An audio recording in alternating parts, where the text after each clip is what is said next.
Olá, boa tarde. Meu nome é Rosângela Brunet e hoje eu quero começar a falar sobre um tema bem polêmico, mas é muito importante eu comentar sobre isso,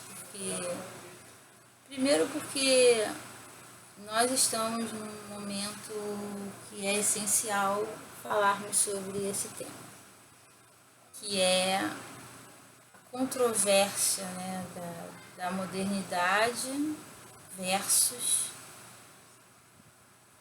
os equívocos, né, sobre Deus, né, ou sobre religião, sobre espiritualidade. Eu acho que a gente está passando por um momento de transformação, de mudança, né? Mas ao mesmo tempo que a gente está revendo muitos valores, né? Nós já sabemos que muitas esperanças, né, que nós tínhamos na modernidade, ela não foi correspondida, né? A esperança em relação à ciência, não que a ciência não seja boa, jamais, a ciência é maravilhosa. Quanto mais ela existir, quanto mais se investir na ciência, melhor, né?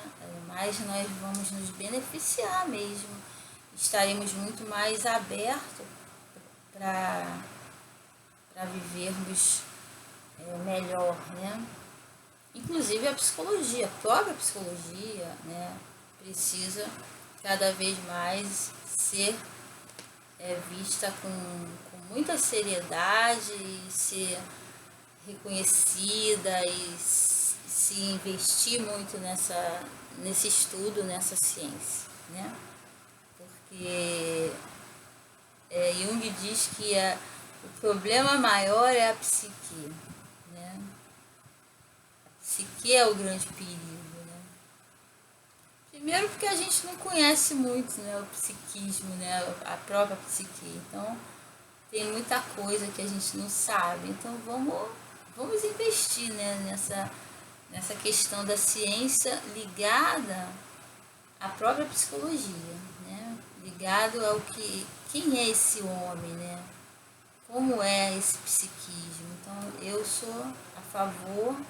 Então, não está aqui uma contestação contra a ciência, mas o que eu falo assim muito pelo contrário, né? Eu acho que justamente por conta de nós não termos acesso ao conhecimento, né? Um conhecimento maior, né, sobre o ser humano, é que nós ficamos um pouco limitados, né, no sentido de saber intervir em alguns fenômenos, né? Os fenômenos sociais estão sendo muito discutidos, inclusive pelos psicólogos, né?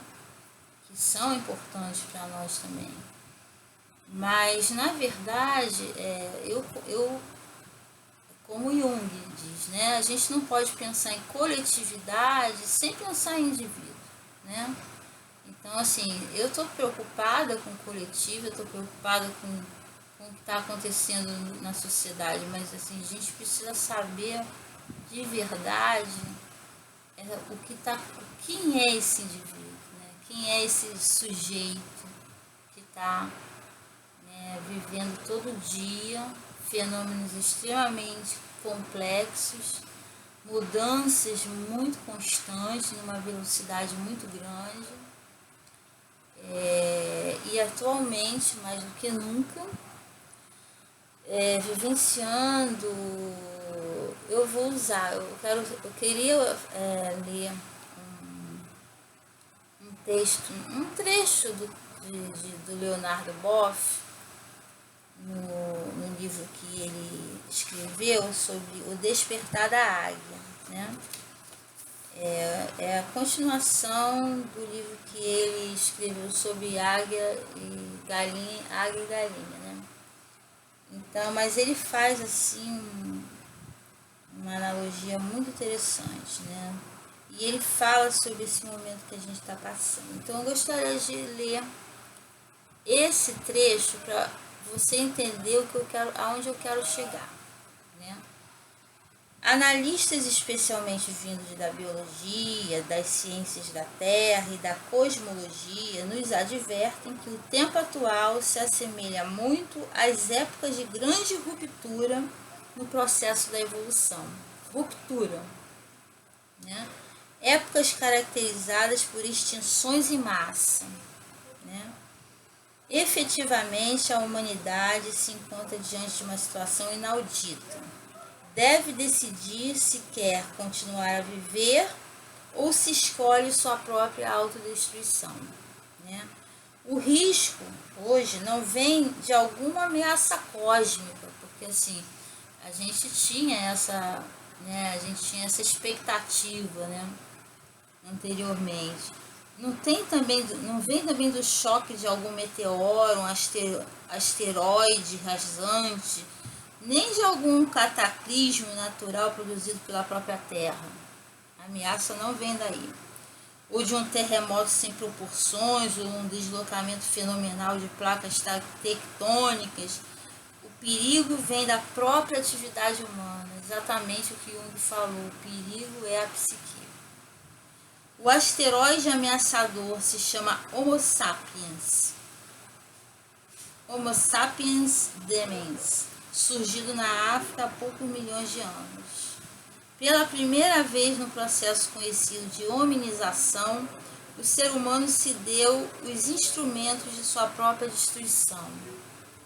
Criou-se verdadeiramente um princípio, o de autodestruição, que tem sua contrapartida o princípio de responsabilidade. De agora em diante, a existência da biosfera estará à mercê da decisão humana. Para continuar a viver, o ser humano deverá querê-lo.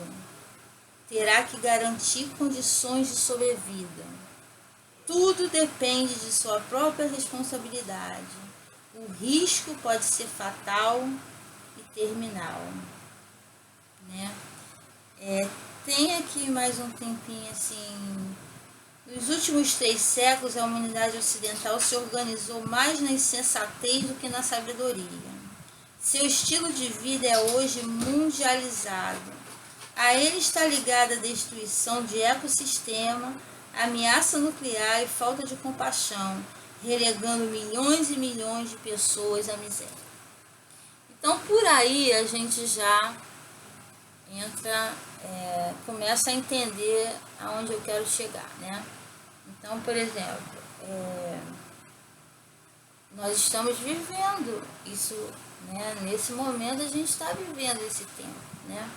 Eu já fiz um vídeo anterior, muito no início, que eu estava começando os vídeos, eu fiz um vídeo que falava isso, né? Mesmo desde a época, né, do Império, né, onde as pessoas eram tuteladas, né, pela igreja, pelo Estado, né, onde eles é que mandavam, eles é que controlavam, eles eram tutelados mesmo, né, por questões muito particulares do sujeito, né, eles não sabiam sair dessa tutela, né? Eu posso falar isso mais tarde, porque eu já falei em outro vídeo, né? Por que essa tendência à tutela, né? Nós temos essa tendência à tutela, mas na época do Império, eles eram tutelados, né, pela igreja. Na verdade eram por homens, né, extremamente equivocados, ou com mal intenção ou não, mas estavam equivocados e controlavam e manipulavam segundo a sua própria intenção, né? E as pessoas acreditavam no que era dito, as pessoas não eram livres, né? E inclusive, né, a partir, né, de quando chegou a Revolução Industrial, né, antes mesmo, né, toda a revolução que houve, né, a Inquisição, né, quando começaram a incendiar as bruxas, né? Enfim, todo conhecimento, né, teria que ser expulso do paraíso, né? Todo mundo que soubesse alguma coisa além daquilo que era falado na época tinha que ser expulso do paraíso ou virava uma bruxa que tinha que ser queimada, né? Então, tipo assim, depois da Revolução Industrial, as pessoas saíram, né? E uma esperança se acendeu, obviamente, né? Muita coisa mudou, obviamente. Mas chegou a tecnologia, né?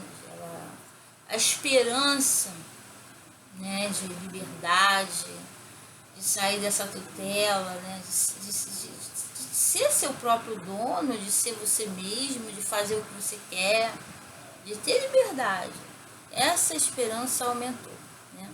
Inclusive a procura de respostas que eles não encontravam na época, porque até mesmo a igreja não deixava as pessoas lerem a Bíblia, né? A Bíblia era lida só pelos padres, pelos bispos, sei lá, né? E qualquer livro que saísse dali era proibido. Então, assim, a falta de conhecimento era muito grande. Então, depois que houve iluminismo, Revolução Industrial, Reforma Protestante, tudo começou, né, a se ampliar, né. Aí chegou a Reforma Protestante, ela ajudou muito até mesmo no processo da entrada do capitalismo, né. A Maria Rita Kell fala muito que o capitalismo se apropriou de uma fala da Reforma Protestante, né, que é porque você tem direito porque você tem direito, né? Você é responsável pela sua salvação, você não tem que ver ninguém, você não precisa pagar pela salvação, como era falado e tal. Aí o protestantismo ele estava defendendo justamente um equívoco, tirando as pessoas de um equívoco, mas assim a intenção não era pegar as pessoas e colocarem num sistema meritocrata. Essa não era a intenção, mas o capitalismo se apropriou dessa fala, desse discurso e começou a usar esse discurso nessa época, justamente foi nessa época, para ampliar, né, essa visão de liberdade, de independência, de autonomia, né? Vocês não precisam, por favor, saiam dessa história de que você tem que comprar o céu, você tem que dar dinheiro para ganhar o céu, essas coisas assim. Não existe isso. Isso aí, você é livre, você é responsável pela sua vida, responsável pela sua liberdade, pela sua salvação, não tem nada disso. Só que aí outro sistema foi criado, né? Um sistema muito interessado, né? em ganhar esse homem que já vinha lá do Império com essa vontade de obter respostas, né? Que na época não recebeu. E com a tecnologia isso ficou muito mais fácil, porque a tecnologia oferecia muita coisa, né? A liberdade de expressão, a possibilidade de você trabalhar, tudo facilitou, né? Só que a ciência, ela aumentou, ela proliferou, ela melhorou muito, mas ainda não foi possível, sabe, propiciar a esse sujeito, né, uma tomada de consciência maior, sabe? Esse sujeito continua refém, ele continua tutelado por um sistema consumista onde ele só mudou de objeto, ele saiu de uma tutela que era religiosa, era Estado, e foi para aqui é o que eu acho que é Alvin Toffler, né? Quem é que fala isso? Eu esqueci. Tipo assim, a democracia será vista como uma prisão e a gente não vai perceber isso, né? Exatamente o que a gente estava vivendo, né? Nós estávamos tutelados, né? Numa suposta democracia, mas uma pessoa que está tutelada, ela até pode falar o que quer e tal, mas não era tão livre assim, né? Existiam muros muito fortes, né? Um sistema consumista que tinha intenção de vender, de ganhar dinheiro, a sua ganância era muito maior, como ele fala aqui, né? Está ligada à destruição de ecossistema, ameaça nuclear, falta de compaixão, relegando milhões e milhões de pessoas à miséria, né? Então, tipo assim, nós víamos assim, isso é tão forte, essa ideia, né, do consumismo, do não pensar, né, de produzir uma sociedade que não pensa, uma sociedade que só consome, que muda apenas de sintoma. Eles saem de uma tutela e se tornam refém de uma proposta que promete uma possível felicidade, né? Porque eles começaram a associar, eles começaram a entender quem era esse homem, o que eles precisavam, e começaram a produzir produtos, né? Então, a partir daí, chegou a sociedade líquida, né? Aí chegou a sociedade da imagem, a cultura da imagem, né? Onde quem tem é o que vale, né? O ser, ninguém tá nem aí para ser, tá todo mundo focado no ter, né? Acabou, né? A gente começou a se acostumar com a morte, se acostumar com a miséria, se acostumar, perdemos a misericórdia, perdemos, né? Então esse é um homem que chegou na pós-modernidade ou na sociedade líquida, como Zygmunt Bauman fala, né? Que isso é uma coisa que um chama sociedade líquida, outros pós-modernidade, mas na verdade estamos vivendo nesse momento esse tipo de coisa. Só que a quarentena, né, esse fenômeno que aconteceu agora, né, do vírus, né, do coronavírus, ele nos empurrou para uma reflexão, né? Por exemplo,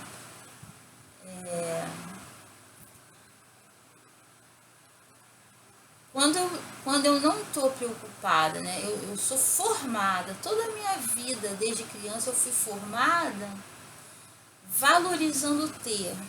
Aí eu chego numa quarentena, eu nem sei, eu não tenho a menor ideia do que eu vou fazer comigo mesma, porque eu não sei quem eu sou, né? Eu não tenho a menor ideia, eu não estou nem aí para essa questão do ser, né? Eu estou focada no ter, eu estou atropelando muita gente para poder, com a ganância, para poder obter as coisas que, na verdade, né, as pessoas não fazem isso nem sempre por maldade, mas fazem isso porque elas estão manipuladas por uma mentalidade, né, ligada à valorização do ter, né? Então, por exemplo, eu vou ser amada se eu tiver, né? Olha a gravidade da coisa, olha onde esse sistema vai tocar, né? Esse sujeito ele vai estar atrelado a um sistema muito grande, muito complexo, que é o sistema capitalista, Mas esse sistema ele está atrelado a questões muito, muito íntimas desse homem, né? A própria educação está comprometida com esse, né, esse sistema. Quer ver um exemplo? Por exemplo, as escolas particulares, elas são obrigadas a passar o aluno, entendeu? Se ela não passar, ela perde o cliente, que para ela é um cliente, né? Então, assim, o pai tira o aluno da escola e vai para outro, que passa ele, entendeu? Ele é obrigado. Eu conheço escola que passou por isso e ainda vejo isso acontecendo, né? Você não tem condições de dizer não para um pai que está pagando uma escola. Principalmente, quanto mais a escola for boa, assim, boa no sentido de boa, que eu digo assim, né? No sentido financeiro, né? Tipo assim, essa escola é cara, então ela é valorizada, né? Obviamente que deve ter um ensino bom e tal, mas quanto mais a escola for privatizada, mais ela vai precisar de dinheiro e mais ela vai depender do cliente. Então a escola é uma empresa, na verdade, né? Então isso atingiu a educação, né? Como que eu posso educar um aluno? Eu li esses dias, assim, eu não sei nem mais se existe isso, já faz um ano mais ou menos. Eu li passando por uma escola, eles dizendo assim, nós aqui formamos seu filho para ser um empreendedor. Não, eles tinham que, já que eles querem formar alguém, né? Porque a gente tem que pensar aí no papel da escola, né? Porque quem tem que realmente educar os filhos são os pais. Mas já que eles querem ter uma proposta a mais, então que eles se propõem a formar os filhos a serem cidadãos, né? Que eles ajudem as crianças a serem seres humanos, com humanidade, né? Não promovam competição acirrada, que é o que acontece dentro das escolas, né? É uma coisa assim absurda o que acontece dentro das escolas, principalmente as escolas mais ricas, né? Com pessoas com poder aquisitivo maior, né? É muito terrível. Você tem que estar na turma melhor, quem não está marginalizado. É um negócio assim que é o ter, é a aparência, né? Não é o ser. Então, tipo assim, a educação já está começando a entrar está começando, como que eu posso dizer, a atingir, quer dizer, desculpa, a sociedade de consumismo, o capitalismo já conseguiu atingir a educação, né? E eu vou hoje ficar por aqui porque esse tema eu quero continuar, né? E eu quero, senão fica um vídeo muito longo, mas ele não terminou esse assunto, tá bom? Eu estou parando aqui para vocês irem refletindo sobre isso, mas eu vou dar uma continuidade. Vamos para a segunda parte depois, tá bom? Um abraço, obrigado por vocês me darem o prazer de estarem ouvindo o vídeo e um beijo no coração.